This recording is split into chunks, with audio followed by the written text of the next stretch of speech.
Good afternoon, everybody. Right, nice smiley faces out there. So my name's Paul Rolls, and I just want to talk to you really about, Jane had touched on some of the groups, resident groups that are available for you to join.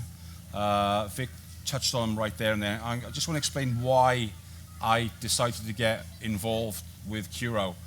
You can get involved with Curo literally by just putting your toe in the water, like for instance online with stuff, even having a few questions here, or you can totally immerse yourself like I did when I got started.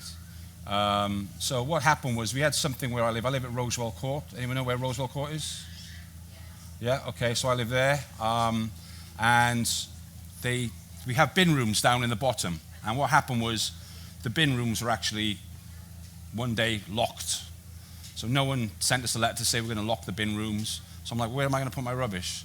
So right away, I sent an email in to Julie over there, and got an email back right away, literally within half an hour. We set up a meeting. So I met with Julie, we met with Andrew, we met with a couple of other people that are no longer with the company. I took 2 councillors, my councillors I took there as well, and I took 2 residents. So we went down, we hashed it all out, why they were closed, and eventually they just said, okay, we'll reopen them for you, which was great. And then they asked me to start a residents association. I didn't even know what a residents association was. I had no idea. So if you don't have one where you live and you want to get one started, I'll be here for a little bit until 3 o'clock when Liverpool's on, sorry. I'm more than happy to chat with you how you can get started. Curo will literally, help you and hold your hand all the way through. What they did for us was they sent out letters to all the residents where I live. They hired a hall. We went in there. They got all the legal documents and everything, and then we started the Residents Association. I've got a Facebook site. And then from that then, I started going on to other groups. There's many groups you can go on. There's a disabled group. Who better to ask about disabled problems than people that are classed as disabled? Because I would know what different things are, what problems they have and how to solve them. So they have a disabled group. They also have a younger persons group. What's the age? Anyone know what the age is on that? Under 25, is it? 18 to 25. So 18 to 25. Not that many in here like that. Or there, no. Yeah, okay. So definitely not me. A younger group there. We have there's groups where we literally will get so much data from Curo. We look at all these problems and situations, and we'll try and, from thinking outside the box, looking at the problem, trying to fix the problem, where the customer, being we are the customer, would actually fix that problem, and then that then goes back to Curo, and then there's an action. So the action then goes back to Curo, and then we actually monitor that as it goes on to see things that have actually been changed to the benefit of the customer. They want you to really get in their face and really say, look, I'm not happy with this. What can you do? And the groups are set up there to actually do that. Now the groups meet normally in the evening around 6 o'clock at the office. Sometimes we'll do it on Zoom, and sometimes some of the groups will meet in the daytime. If you wanted to try out the groups, Curo are more than happy to have you come to one of the meetings and sit there and just observe. You don't have to interact. Observe to see if it's for you. Then if it's for you, we normally meet then about once every 2 months. And there's people from all different shapes, colors, and we all sit there. You get tea. Marks and Spencer's sandwiches as well, I'll have you know. Only the best.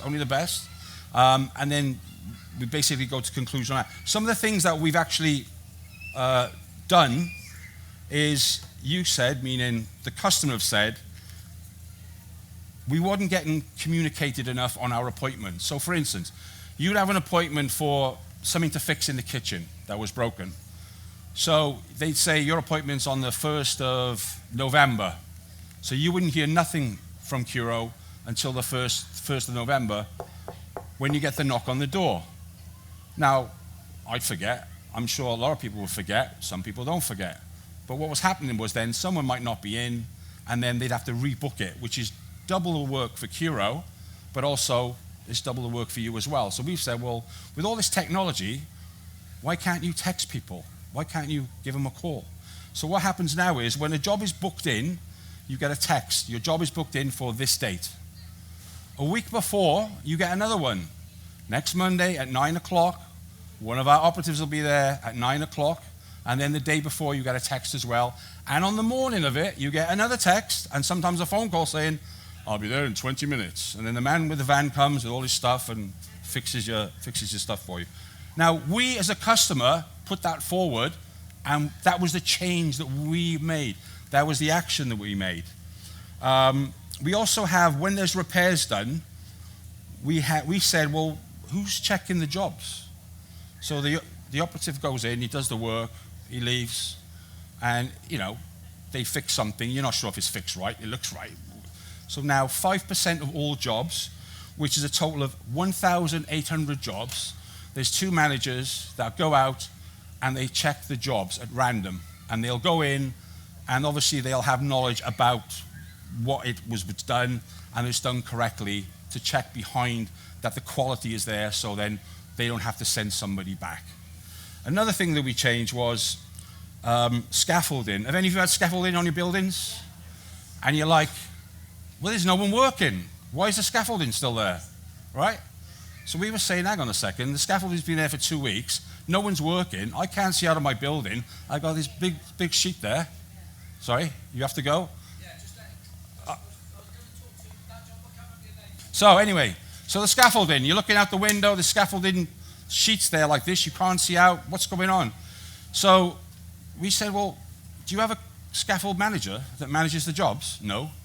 Oh, well, wouldn't that be a good idea? So now they have one person employed. As the job is finished, and the tradesmen have said, we finished the job at Rosewell Court, the next day, S&N take the scaffolding down.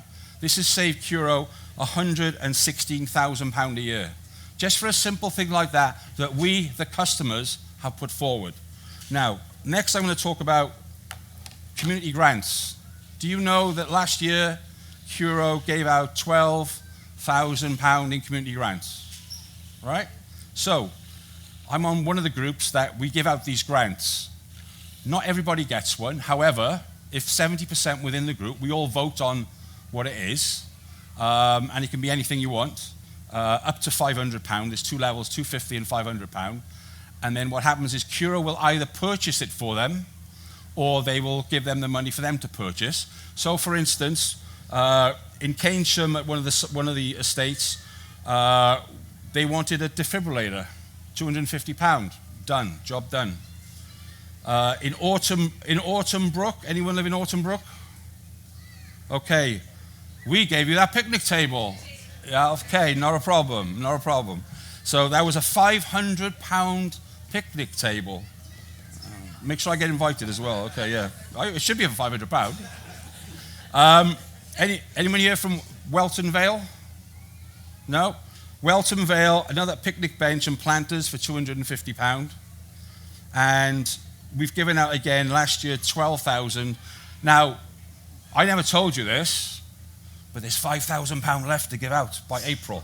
Okay, so get your stuff in. Now, when you applied for that, was that how hard was it to apply? And straightforward, yeah. Filled in a form.